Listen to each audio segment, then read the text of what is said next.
What's up, Indiana? Welcome to Indy Sports Nation right here on IE Sports Radio, your direct feed for all that is sports. Our Pacers are on a winning streak. The Irish look dominant. Colts go back to their losing ways. We got college football and a lot of college hoops. So much to talk about. Packed show. Thanks for joining, everybody. Saddle up. Indy Sports Nation. Let's go.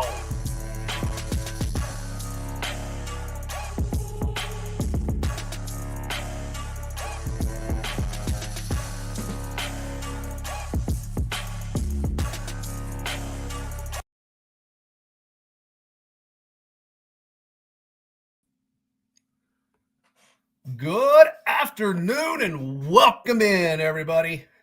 Big Mike here, coming to you live as I do each and every Friday afternoon, 5 p.m. to 6 p.m. Eastern Time. Hope your week has been as good as mine. You know what? I hope yours has been better. It's been a great week. I hope all of you had a wonderful Thanksgiving. Got to spend it with your loved ones and just cram your faces and stomach with the best food. But that said, we're going to talk a lot of sports. So happy Blue Friday to you, Colts Nation. And I should also, I guess, say happy Black Friday as well. I'm not sure who does that now. Feel free to comment on that. Comment on that if you do. I got better things to do. Maybe watch sports and sleep. I don't know. Anyway, back to the topics at hand. We're going to discuss, we're going to talk Pacers. We're going to talk Colts. And we've got a lot of college to hit, right? So talk some Butler hoops, talk some Purdue hoops. Great win for the women's volleyball team. We'll touch on that briefly. Purdue basketball in action. So IU as well. A little bit of a source topic there. Got a little rant coming on that. And then, again, Notre Dame's looking really good. So ton to talk about. Thank you so much for joining, everybody. Before we get into all of it, we're going to give our love to our amazing sponsors, Planet Jerky and Seal the Deal Wax Seals. So let's do that. Stick around. Thank you once again for joining me, everybody. Big Mike here, Indy Sports Nation right here on IE Sports Radio, your direct feed for all that is sports. Pacers and Colts on the other side. We'll be right back.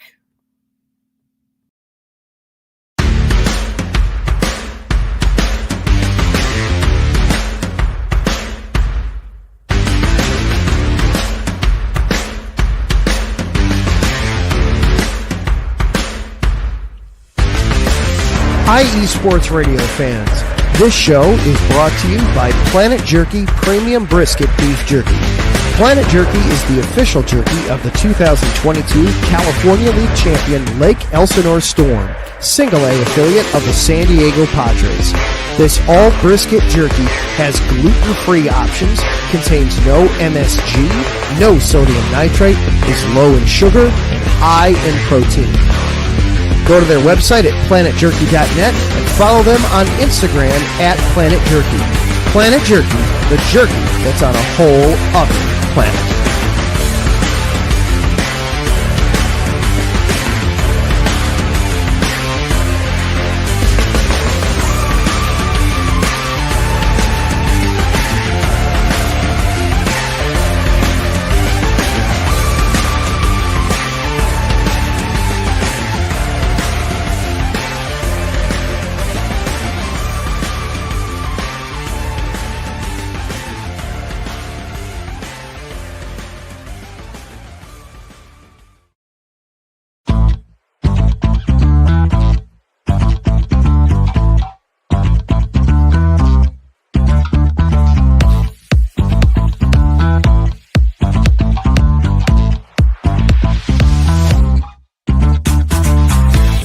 Hey there, IE Sports Radio fans. Be sure to check out our sponsor, Seal the Deal Wax Seals by Cecilia B.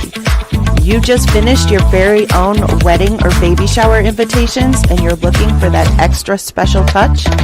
Maybe you just wrote a letter to a relative or a friend and you want to add to their smile when they receive it. Then seal the deal with Cecilia's handmade sealing wax stamps for your invitations, letters, and gifts. You bring the deal, we'll bring the seal. You can find them on Instagram at sealthedeal_wax stamps and on Facebook, Seal the Deal Wax Seals.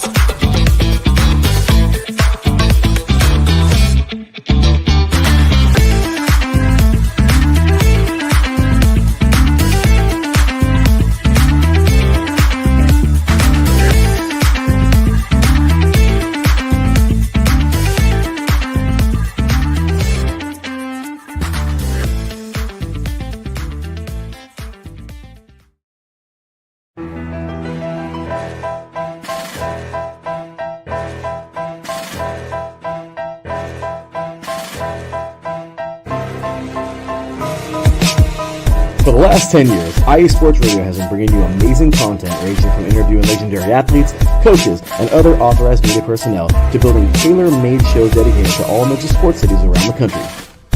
Make sure to follow us at IE Sports Radio on X, Instagram, Facebook, TikTok, and YouTube to keep up with the latest in sports and with all of our shows. Also, make sure to check out our daily updated website at iesportsradio.com. At iesportsradio.com, you can see our daily show schedule and check out all of our show pages with personal bios to learn a little bit more about each of our awesome hosts. In addition to our show pages, you can catch the iSports Radio blog, Hall of Fame, Fans of the Month page, and our merchandise shop, including t-shirts, tank tops, caps, long sleeves, hoodies, and more. For now over a decade here at IE Sports Radio, we've continued to be by the fans, for the fans, and we thank you all for your support and for making IE Sports Radio your direct feed for all that is sports.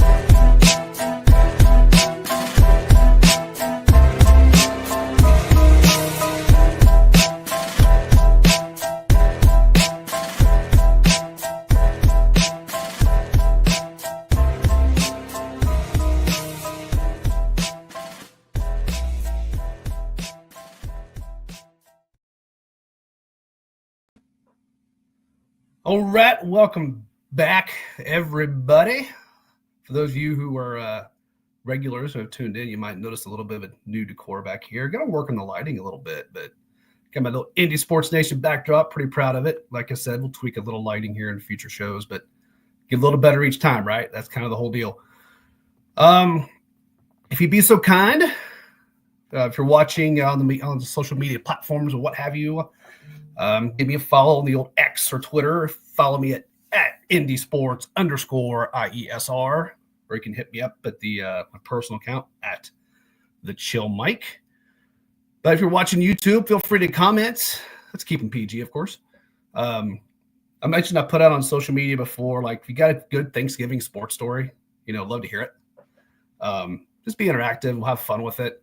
You can also feel free to chime in real quick before we dive in. We had a nice little debate, us IE Sports Radio folk last night about apple pie or pumpkin pie. So by all means, feel free if you want to chime in on that as well. But speaking of IE Sports Radio, once again, go to the site, check out everybody, buy some swag, support, give us all a little bit of love. We greatly appreciate it.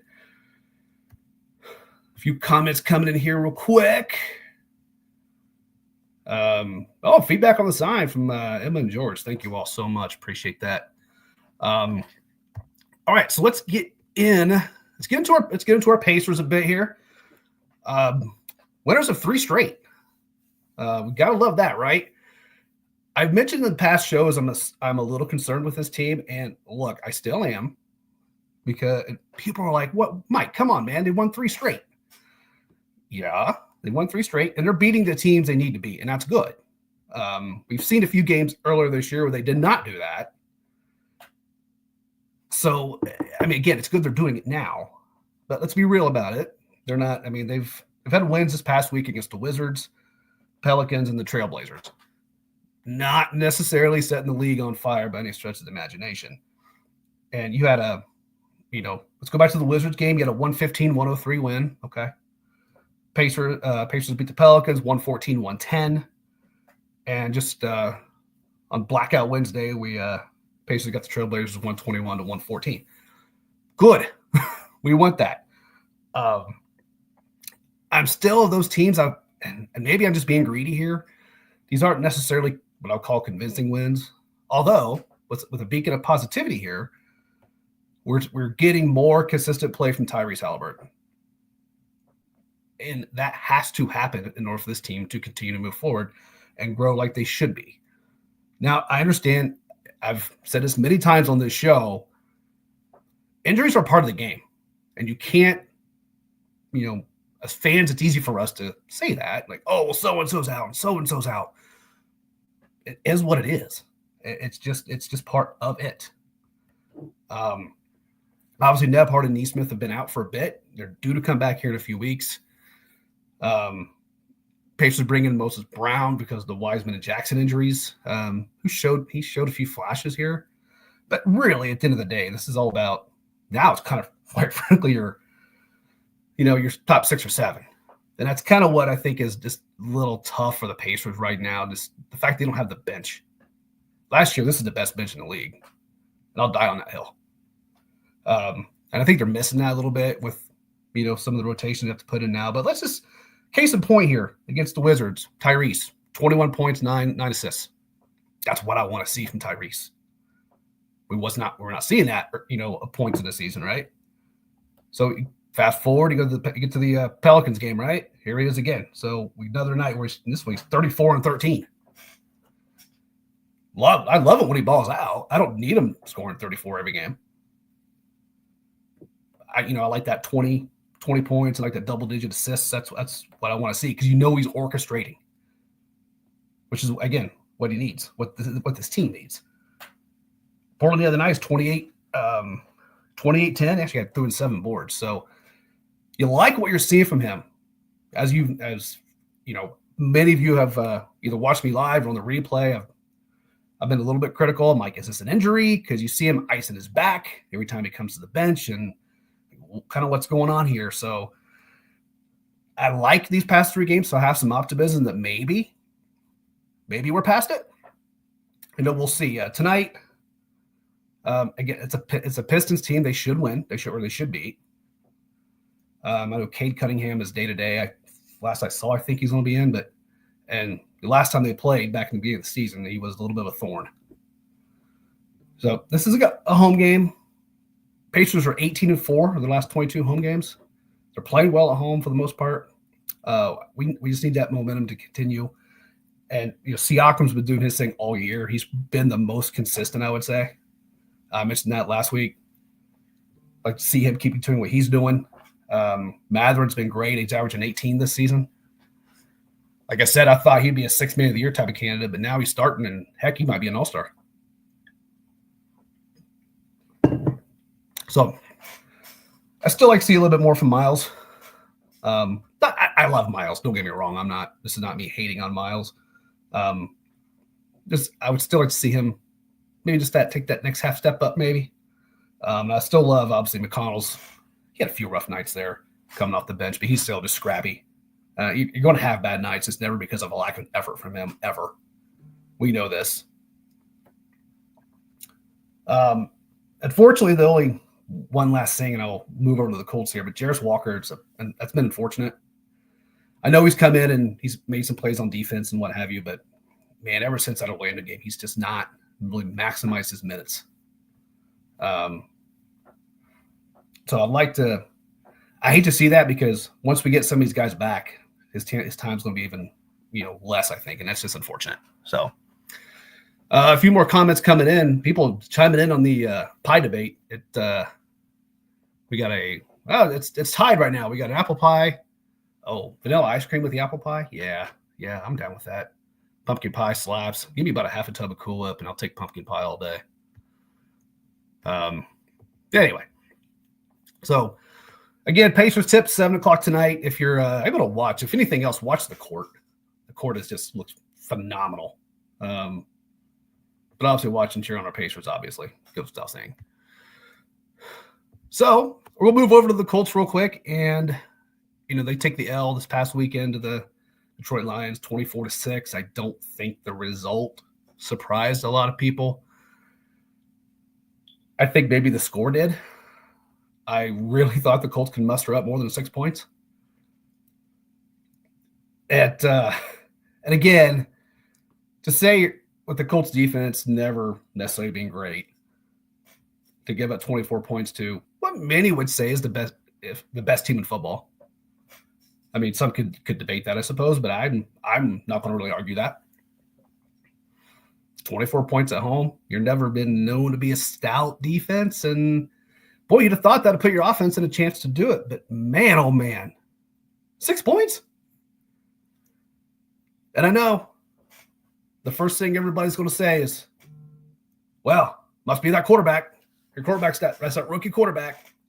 Oh, there he goes again, under 50% completion. Threw for under 200 yards. Yeah. He didn't turn the ball over. Ran for 60. He was a leading rusher, which that's never really a good thing. How about that pass that he threw to Ogletree right in the end zone, which would have made the game 14-6, I believe.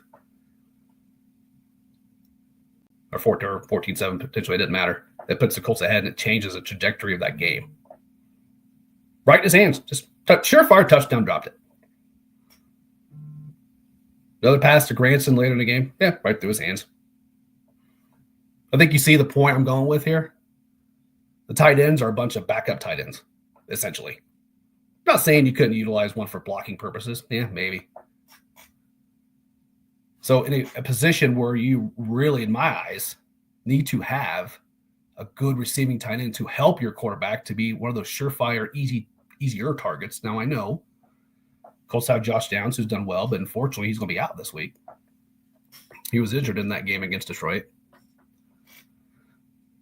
So you're not giving him an option, really a legit tight end option. You're going to rely on your current receivers, which they're decent, fine, cool.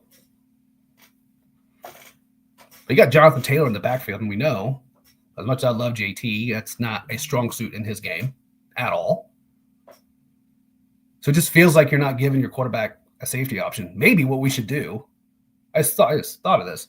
If you're watching the game, I believe it was in the second half, Colts got called for intentional grounding. Well, and we'll get into the Colts penalties here in a minute because they were just disgusting.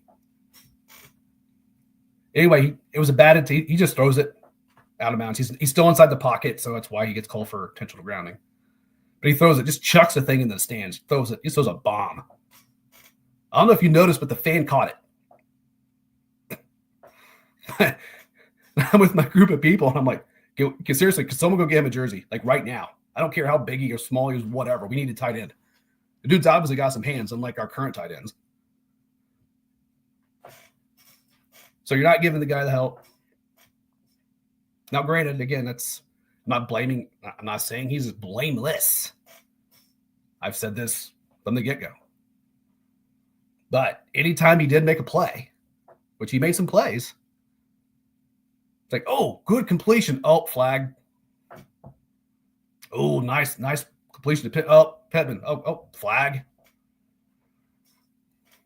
Oh, where's the holding? Illegal man, whatever the heck it was. Colts offense had 8 penalties. Anytime there was a good play on offense, there's a flag on the field. And look, they were legit good calls. I'm not blaming the officiating here. I'm not. I mean, sure, there probably was a stupid call here and there. I mean, that always happens, though. But give the guy some help. I mean, you got $1 bazillion invested in this Colts offensive line, and I think Quentin Nelson just got called for another penalty. That's just inexcusable to me. I mean, you're paying these guys, high teens, upwards of $20 million to that, and but then again, that's the GM here. We like our guys. We like our guys. Win in the trenches. Win in the trenches. Well, you're losing in the trenches. Saying it all year. Saying it for more than a year, honestly. Speaking of that, you may have seen I believe it was The Atlantic, came out with a story, and with speculative, of course, about they could see the league may have up to 5 GM openings in the offseason. Take a guess which one of them was. They're being reported that they believe the Colts will have a open GM position. And I'm pretty sure when that happens, there's going to be a ticker tape parade here in the city of Indianapolis. Run by me. But But hey, you know what? All this craziness, all this madness, all this just mess that it quite frankly is, they can still be in the playoffs, which is mind-blowing to me. It's, I think, mind-blowing to a lot of people. I mean, here you are, you're going to New England this week, and New England is struggling. Now, Colts are going to be without they're without Downs, and there's going to be another makeshift O-line. Although we do have Ryman, our left tackle back, which is helpful. No Kelly, no Bortolini, no Braden. He might be just fine. But going into never been an easy place for the Colts to play ever. Even back, if you're old like me, back in those pre-Tom Brady years, back in what was the old AFC East. Showing you my age there, my friends. It's always a struggle for the Colts to go there and win, especially late in the year. So I don't expect this to be anything different.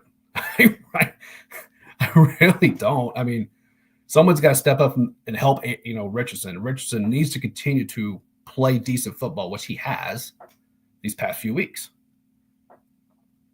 I mean, he has. Again, I say set the world on fire? No. But Colts are getting points. They get 2.5. Okay, that's probably about right. This isn't a gimme, though. I know. Again, Colts or Patriots have only won 3 games, but this is not a gimme for at all. And the Colts have to have this because, quite frankly, and I've said this a few times on this show, I think the Colts got to run the table. I realize Houston is struggling at the moment, and they have a tough schedule. The next 5 are not easy, and they lost that game to the Titans, which surprised a lot of people. But they still have a 2-game lead plus a tiebreak on you, so it's essentially a 3-game lead. So you have to bank on them for losing 3 games, assuming you win all yours. Unlikely in my eyes. I mean, look, it's Patriots game this week, which you have to win. You get a bye week, which is needed, and then you have Denver, and that's going to be a must-win because that's who you're going to be fighting for that 7th playoff spot for. And they're 2 games up on you now. So, and I know they got a couple games too, but you're going to have to beat Denver. And then you've got Tennessee, the Giants, and we saw them yesterday, but that was against Dallas, so whatever. Dallas going to Dallas sometimes, I guess, but even though Dallas won, but still. And then you got Jacksonville, which we've seen what they're going through right now. Colts can beat Jacksonville and Indy. That's usually not an issue. It's just going to Jacksonville's the problem.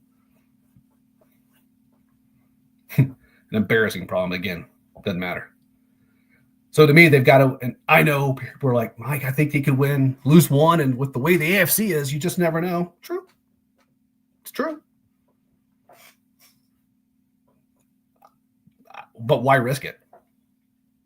I mean, if you got to go in with the mentality, that mindset that, hey, they can win these next 5 games. And, again, Denver, they're going to be an underdog, but I don't think they're going to be a big one. So they still have it in front of them, as crazy as it's been, and all the drama that's been going on with the Zaire Franklin, Pat McAfee, just stupidity in my eyes. Just drop it and let it go. Let's be professionals here and do our thing, right? I know Pat's being passionate. Zaire's sticking up for his team, whatever. Just who cares? Who cares? Just go play.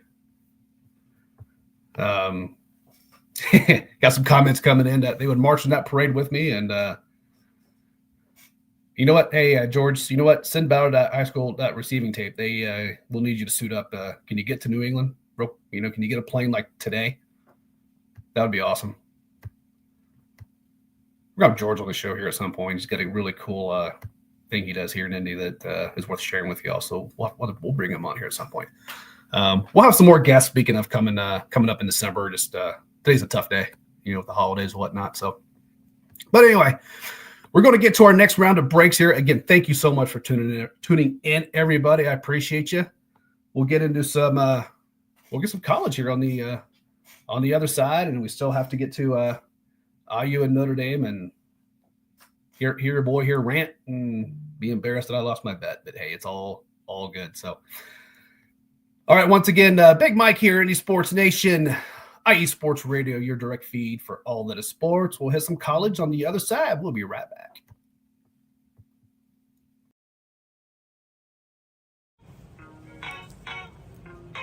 Hey sports fans, are you in the market for Florida sports or just keeping up with the latest in the Panhandle? Palm Tree Sports is a dedicated audio hub to all things sports in the Sunshine State. We cover current events, big news, heavily favored opinions all across the NFL, NBA, MLB, and so much more. So come check us out every Saturday evening at 6 p.m. Eastern Standard Time. For a down south education on Florida sports and athletics, it's hosted by yours truly, Corey Pujols, and is powered by IE Sports Radio, your direct feed for all that is sports.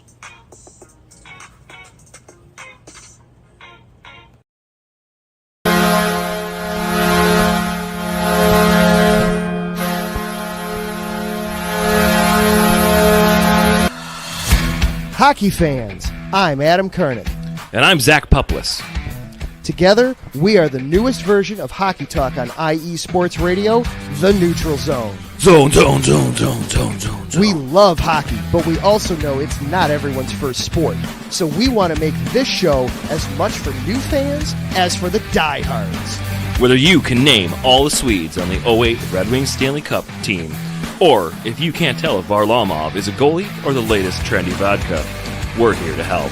With facts, figures, and outrageous fans, we bring you all the hard-hitting hockey news you can handle, while still keeping it fun and on the rails. Well, mostly.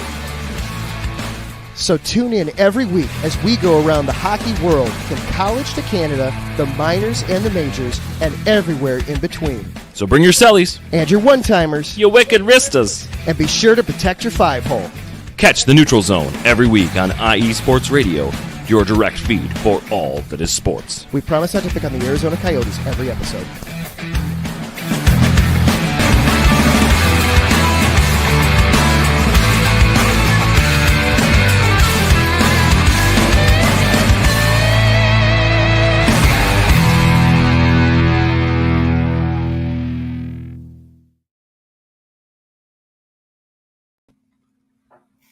All right, welcome back, everybody. Appreciate you tuning in once again, and appreciate the comments. It feels like the pumpkin pie thing is maybe slightly ahead, but hey, anyway, appreciate the comments also, and from everybody else tuning in. Just really appreciate the interaction here.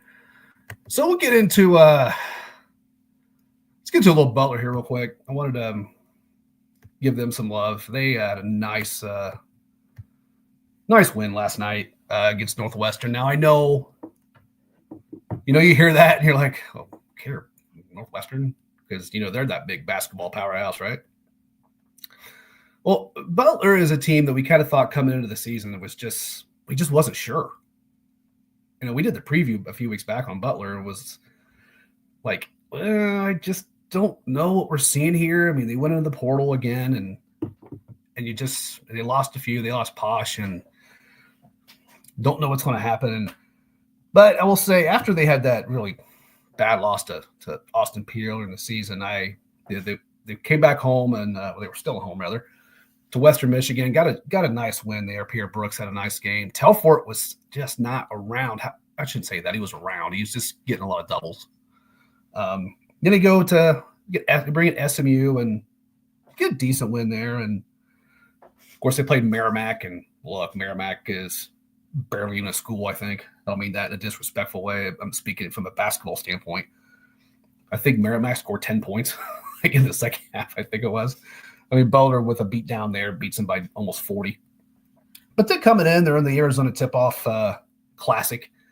And speaking of all these, this is nuts to me because I remember again, I'm old, but growing up and Thanksgiving, it was just pretty much football, and on Thanksgiving, and you might have a couple college football games on Friday, but all of a sudden we're just overloaded with college basketball, and I don't hate it.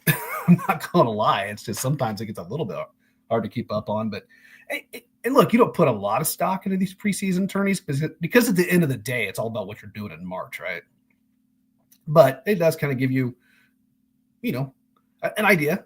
Kind of a blueprint of what you got coming as far as the rest of the season comes up. But look, they get a 71-69 win over Northwestern. Again, I just note it because anytime you're a small school like a Butler, which is, I know they're in the Big East, but it's not like they're a big school. A lot of them aren't, as you know. But to get a one over a Big 10, Big 18 opponent, whatever, it's solid. So Telfort, again, he took advantage of some one-on-one matchups, which I'm kind of surprised Northwestern did, to be honest, because really you take Telfort and Brooks out of the game, you can beat Butler. It's not real. I want to say it's not difficult, but that's a pretty good blueprint there. But Telfort was 23-5. He was 7-12 from the field.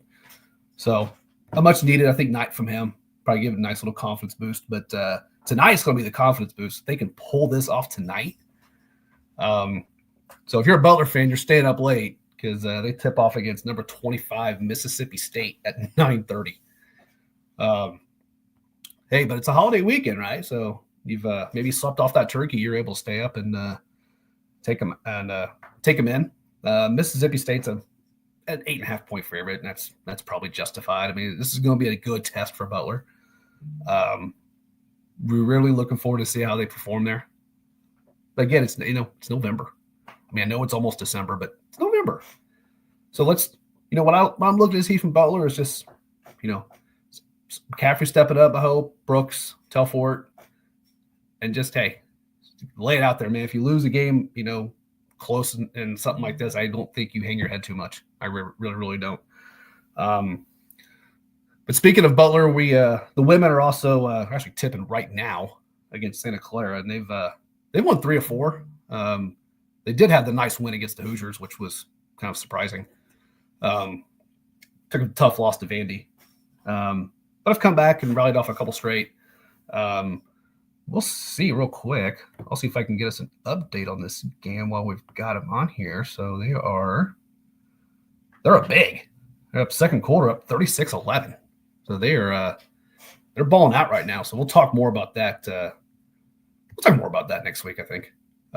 So while we're on topic of hoops and whatnot, let me get this switched up here real fast. So we're gonna move on to Purdue here. Talk a little Boilers. Much as my IU crew is probably not gonna like this, but I've been saying that all season, so whatever. So we'll start. Let's get to football out of the way. They actually lost to Michigan State 24-17 this past Friday night. No one thought they were going to go up there and win that game, but they did put themselves in a position to where they actually had a little bit of a shot. Decent second half. I mean, they were down 24-3, ended up losing, 24-17. Problem is, an offense like Purdue, quite frankly, they don't really have an offense. So to come back from come back against Michigan State, or anybody for that matter, it's just not going to happen. But here was the most disappointing thing for me. Michigan State's been a turnover machine this year. And I was my logic going, hey, maybe, just maybe, they could create a couple turnovers and put themselves in good position to get points. And guess what? Michigan State, 0. Big 0 turnovers. So just another testament to this Purdue football season. And as you all know, they go to Bloomington tomorrow night, 7 p.m. I'll touch base on that when we get to the IU segment of the program. I know it's a rivalry game, and a lot of times you can throw rivalry stats and all that stuff out the window for rivalry games. And that's true. Just probably not in this case. But while we're on Purdue topic, I want to switch to the women's volleyball team, who I've been a big supporter of this whole season. And holy crap, what a win. On the road, down 2-0 to Oregon, ranked number 13, and complete the reverse sweep. On the road. Did I mention that? On the road. Eva Hudson with a season high, 28 kills. She's, player of the year list on the watch list for a reason. So, heck of an effort by those women. You'll see why Raven Colvin's leading the Big 10, 18, whatever, in blocks, whatnot. They're in action tonight. One more game on the West Coast before coming back this way. So they're at playing Washington tonight, 7:30 start time for them. So we'll recap that more next week. But But being it's hoop season, what have you, want to get into the men's hoops because, hey, I know it's been a rough year for Purdue. So we'll talk a little bit of hoops here and what have you. The Purdue men are playing for yet another preseason title. They're tipping off here at 6 against number 23 Ole Miss. Purdue's getting 2.5 points, probably about right. This is going to be a good test for Purdue. And I'm impressed with what Purdue's been doing the past, especially after that loss to Marquette.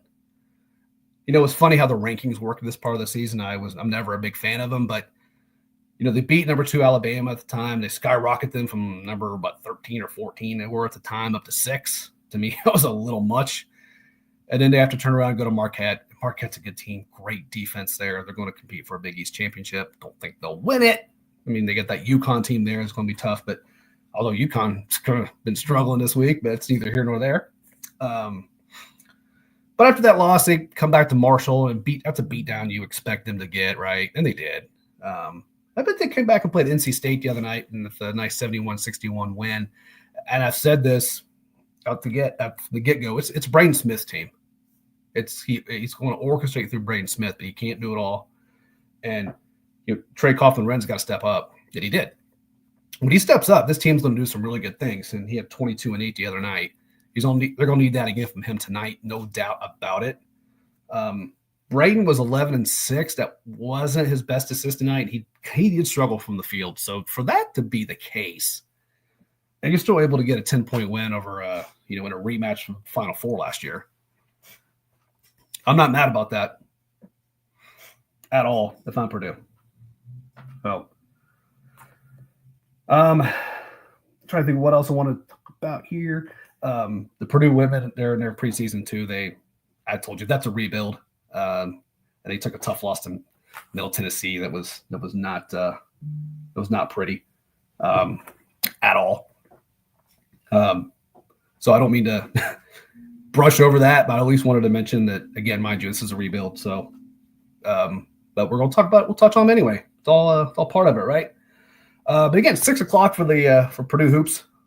Again, taking on Ole Miss. That should be one heck of a game. So, all right, we're gonna take our final break here, and on the back end, we'll get into IU with the hoops and the football, and the ranting and the bets. Oh, the bet, and then we'll give the Irish some love because they deserve it with their women's hoops, and then the way the men played football last week. So. Definitely going to show some love to them. So, all right, one last break here. Thank you all again for the comments and tuning in. And Big Mike here, Indy Sports Nation, IE Sports Radio, your direct feed for all that is sports.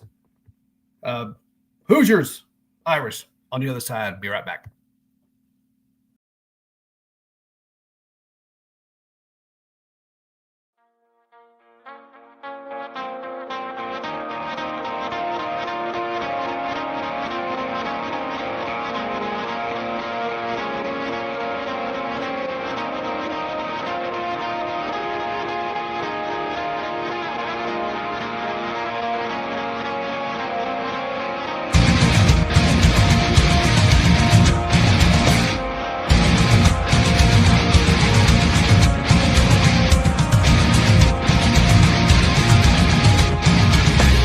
Hey sports fans, do you like wine? Well, we've got the show for you. This is Let's Wine About Sports, a show where we talk about wine and sports simultaneously. From the classic Cabernet Sauvignon all the way down to the grapes that you've never even heard of before. Oh yeah, we cover it all. And we'll talk about a little bit of sports as well. Football, hockey, collegiate, women's sports, it doesn't matter. We're going to talk about it all, and we're going to whine about it all. So join me Monday at 8 p.m. on IU Sports Radio, your direct feed for all that is sports.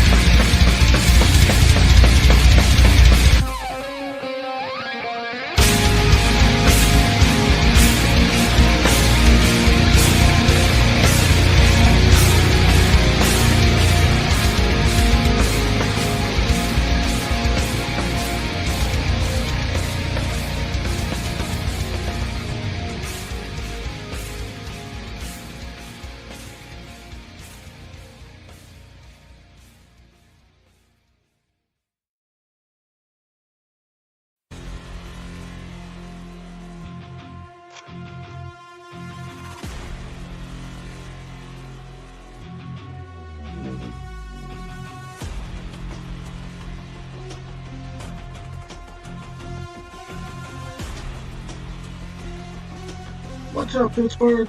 This is Ralph Calise, the host of the Injury Report on IE Sports Radio, your direct feed for all that is sports.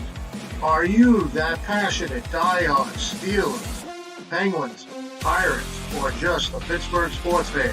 Then please join me on the Injury Report every Tuesday on IE Sports Radio, the direct feed for all that is sports. And I will update you on all that's black and gold and have you telling your Pittsburgh fans and friends what's up with Pittsburgh sports. Tune in Tuesday with me, Ralph Calise, the User Report on IE Sports Radio, your direct feed for all that is sports. Let's go!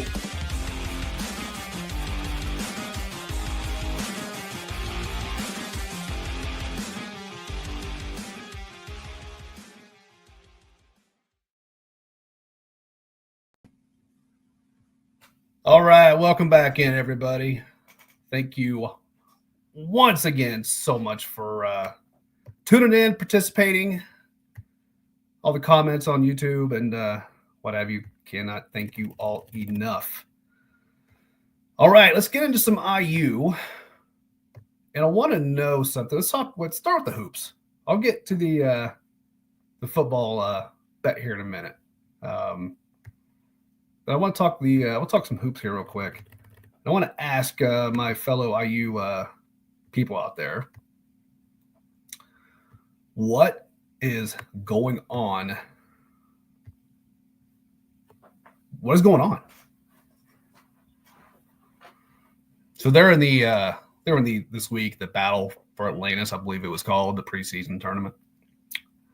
And again, I mentioned it earlier. I know it's November. It's, you don't have to win these things, but obviously you would like to, and to have an idea of what is going on here with your team, right?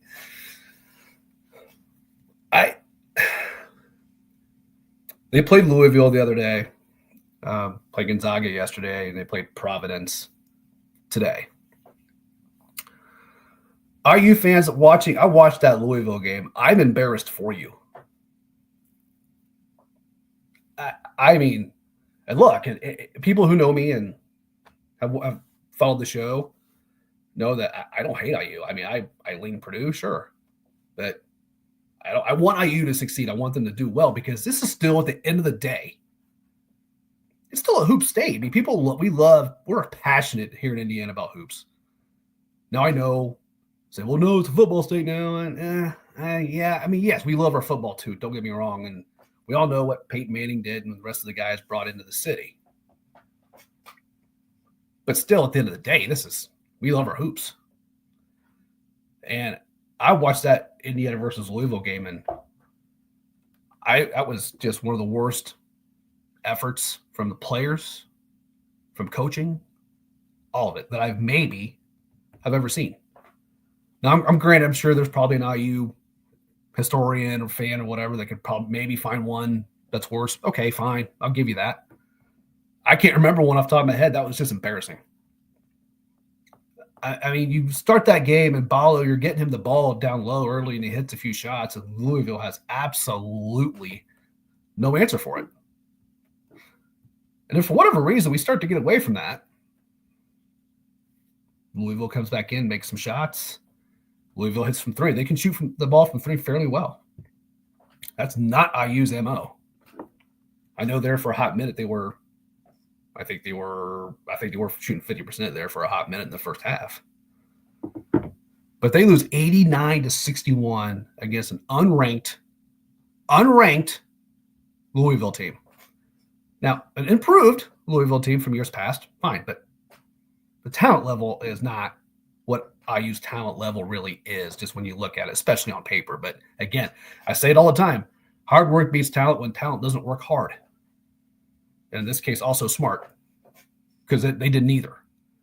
Even you got the announcers who run the game going, you want to move to the ball? I think it's Miles Rice had the ball, just dribbling around up top, and like everybody's just standing there, like this, expecting like this is some sort of ISO ball or something like that.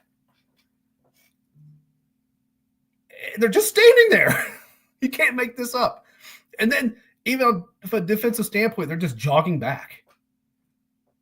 There's just no. I don't know. It's just, to me. And listen, people who are in the state, Indiana basketball is, it's rich in history, although it's long history because it's not been anything for over 20 years. It's not. And you bring in Mike Woodson, who I thought initially was a good hire, but now I realize he can't coach. He can bring in some talent. I don't think he can coach. Man, he could still prove me wrong. Again, it's November. But you lose 89-61 to Louisville. Now, you lose the next game against number 3 Gonzaga, 89-73. I don't have a problem losing Gonzaga. I mean, early in the season to a number 3 team, I don't think you can get too upset about it. I don't know if the effort was that much better.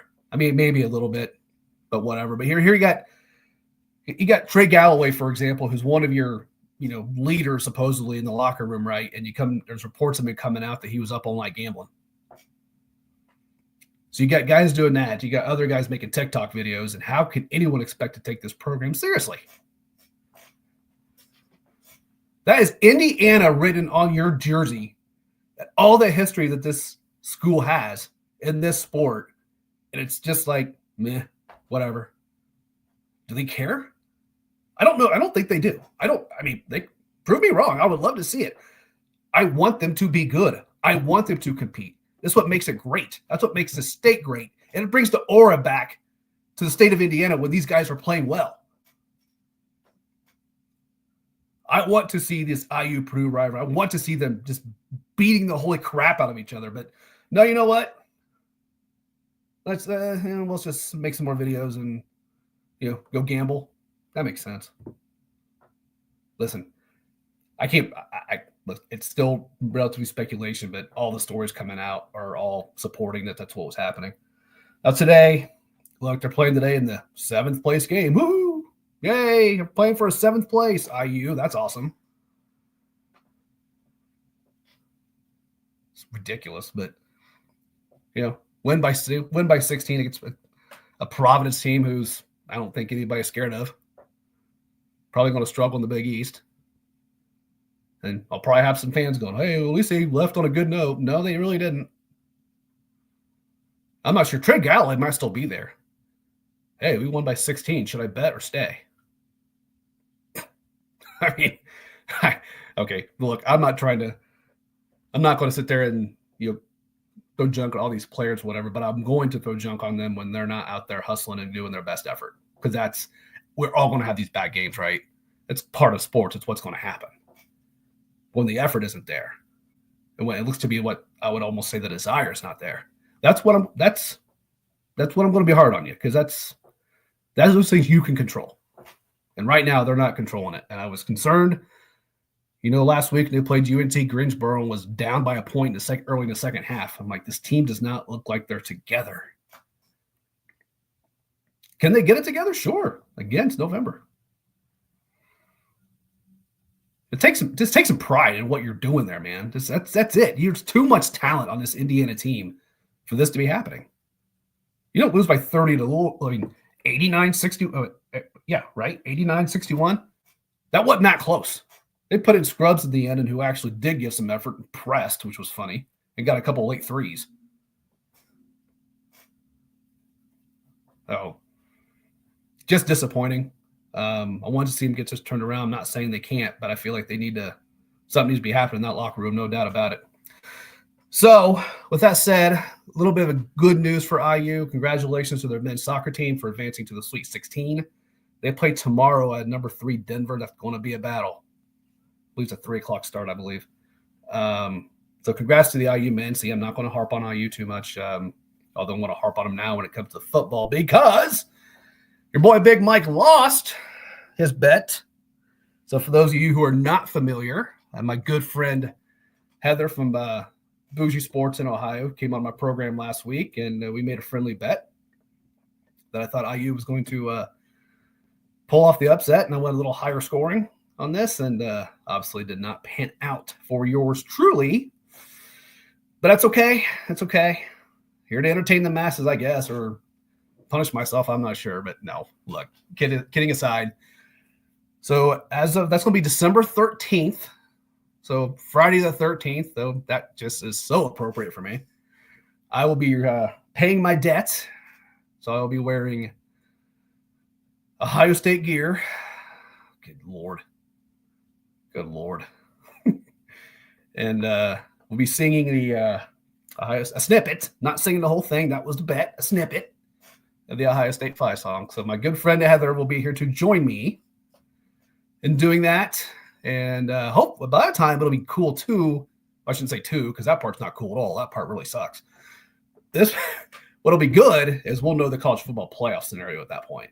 And hopefully, IU takes care of business and Notre Dame takes care of business. I think we'll have two, Indiana teams to talk about in the college football playoff. And of course, we'll have the Buckeyes too. So that will be a fun show until that part where I have to absolutely humiliate myself.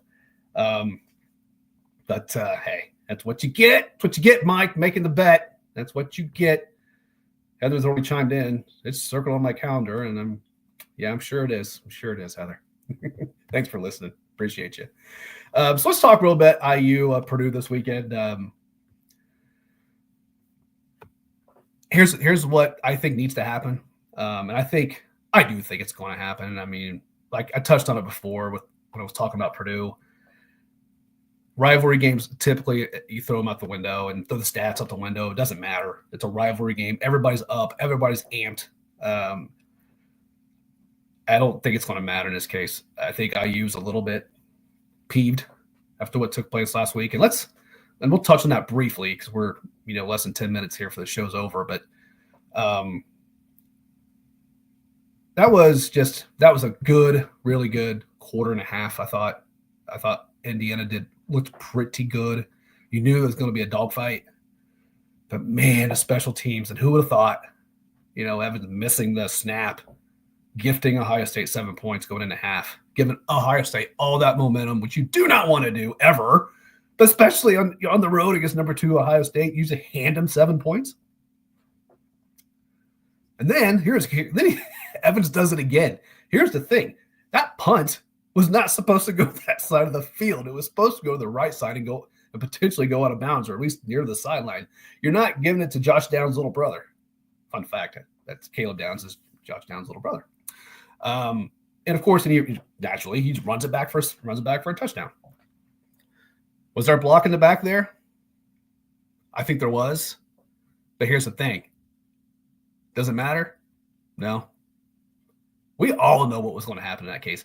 All that momentum. That stadium was loud. That stadium was rocking. All that momentum was on Ohio State's side. You're telling me you don't think they're going to go down and get a touchdown on offense? I completely thought they were going to. I don't know at the end of the day that matters. Because you saw what they did when they got the ball again. They now got another touchdown. That's ball game. So, but special teams are you can't make those silly mistakes like that against good, top 5 opponents on the road. You just cannot do that. And look, I'm not saying Indiana's going to win that game. The way that game was shaping up, could Ohio State won that game? I mean, yeah, they did win the game, obviously, but could that have been a 7 to 10 point victory? Sure. I think that's probably what it should have been. But, the blunders, and you can't do that. Ohio State will make you pay for it. And that's what good teams like Ohio State do. So instead of talking about a close loss to where you think in the IU's playoff spot is good, I don't think it's sad. I don't think it's – some say it is. I'm not so sure. I think they have to go go home this weekend to Bloomington and absolutely, dog walk Purdue. When I say that, I'm talking – they're a 29-point favorite. They need to give them 40. This needs to be one of those 50 to 10 beatdowns. 40 to nothing, whatever. Pick your score. It's got to be one of those things in my eyes. If this is a rivalry game that ends up being close for some reason, and IU gets out of there with a touchdown, I think they're in deep trouble. I mean, Purdue is that bad, and you can't lose. You cannot do that. You just cannot do that. But I don't think they will. I mean, IU's just got so many good guys on both sides of the ball. They're going to be mad from that game last week, and I think I think IU wins big. It's 7 o'clock on FS1. I think IU wins big, and I think that solidifies them as they're currently number 11 or the 11th seed in the college football playoff. I think that solidifies it. I really, really do. And then we'll see what happens from there. But I expect IU with a big win, just because again you have to in this case. So to wrap this show up, I wanted to talk Irish because they deserve it for one. I want to talk women's hoops. That was a big game. I touched on it last week. Going into number 6 USC and Juju walking to it's her and Paige Beckers, I think, this year when it comes to players of the year, right? And it was a close game. Obviously thinking, you kind of feel it's going to be, it's a number 3 versus number 6. It should be a close game. But Miles and Hidalgo just fourth quarter did their thing. And Juju Walker's got her points. Do not get me wrong. It was a little bit of a, I always call it a surprise. I mean, the fact that Notre Dame women won the game wasn't a surprise. It just felt like that they kind of wore them down that fourth quarter. The Irish took over. Great road win early in the season. I've said it from day one. This is a Final Four team. If they stay healthy, they keep doing what they're doing. This is a Final Four caliber team. Not saying they're going to make it. We all know what upsets happen, right? But man, they look good. And they continue to look good. Looking forward to seeing. In fact, they've got another. They're maybe going right now. Actually, let me take a quick gander here. So they've got TCU right now. So TCU is ranked number 17. That game is currently at halftime right now with the Irish up 35-29. And we got Hidalgo again, shooting 50%. She's got 16 points so far. If I can't get a quick other update here from the rest of so we got Miles with 6, Hidalgo 16, King with 7. Yeah, this is about right for them so far. So TCU is a much improved team, unbeaten TCU, ranked number 17. So this is another great test for the Irish women. So we'll recap those games next week. The men have had a tough week, lost 3 straight. Just not, but unfortunately, there's some injury news that's come out of South Bend, which is unfortunate. Marcus Burton, who's the reigning freshman of the year in the ACC, went down during the Rutgers game. The Rutgers game, which they lost by a point in overtime, a heartbreaking loss. And he's been out since. Not good when you got one of your orchestrators out. Fortunately, the game but his injury is not season-ending. Looks like to be a week-to-week deal with a knee injury, so it sounds like it might be a sprain. They've not really come out and said exactly what it is. But not a good deal for the Irish. And again, we lost to Houston the other night. Again, not a bad loss early. Houston's solid. I mean, they're always top 10 team with really, really good defense, whether you like Kelvin Sampson or not. None of us here in Indiana do. So hopefully he gets healthy quick and they can get back to their winning ways. So last note before we go, we got to talk the Notre Dame Fighting Irish. That was one heck of a performance against Army last weekend. I know it's Army. I get it. But that was an unbeaten Army team. And that game being played in New York, that's Army kind of coming in like that's like a Super Bowl for them, right? And I tell you what, I'm sitting on my couch. And I'm kind of in chill mode, right? It's kind of what I do, and I'm sitting there ready for the game. Here we are. Everybody's does the run out.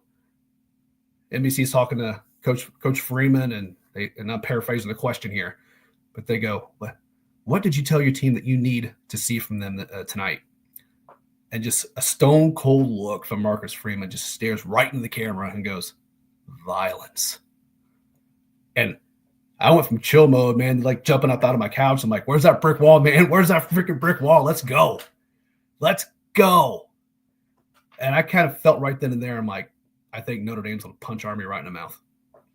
And that is exactly what they did. I mean, Army had no answer for them. Notre Dame just took the ball up and down the field wherever they wanted. Jeremiah Love, by the way, their stud running back. Holy cow. It feels like they're not talking enough. Maybe I'm just making this up, but it just feels like he doesn't get the love. See what I did there? That he deserves. But man, that rushing attack of Notre Dame is solid. And that defense will just punch you in the mouth.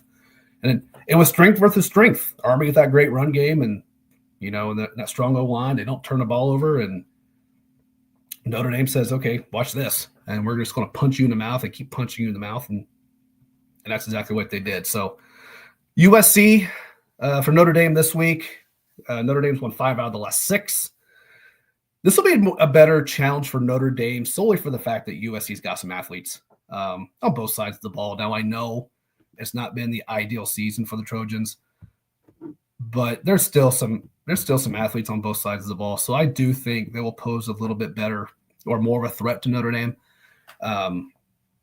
I just think right now, the way Notre Dame's playing, they're just clicking on all cylinders. I don't think USC's got enough to hang 4 quarters with them. Would it shock me to see this game close at halftime? Absolutely not. I just don't know that USC's got the power, or especially the firepower on the offensive side, is to do it. But hey, rivalry game, man. That's just what it. I mean, rivalry game. So you got to throw it all out the window. But right now, it's been a tough season for USC, and Notre Dame's been going with that playoff mentality. Every game's a playoff game. I don't see this stopping for them. They're just too dominant on the lines, especially on both sides of the ball. That's why we play the game, right? So, all right, folks, that's going to do it for us. Cannot thank you enough for joining me today. Make the time out of your busy Friday, Black Friday, Blue Friday, whatever you want to refer to it as. Once again, thank you so much for taking the time. It's been a blast. Enjoy the rest of the sports that's going on tonight, tomorrow. And quick shout out to Indiana High School Sports, or IHSAA. It is state finals weekend here in football. So best of luck to all the players doing that this weekend.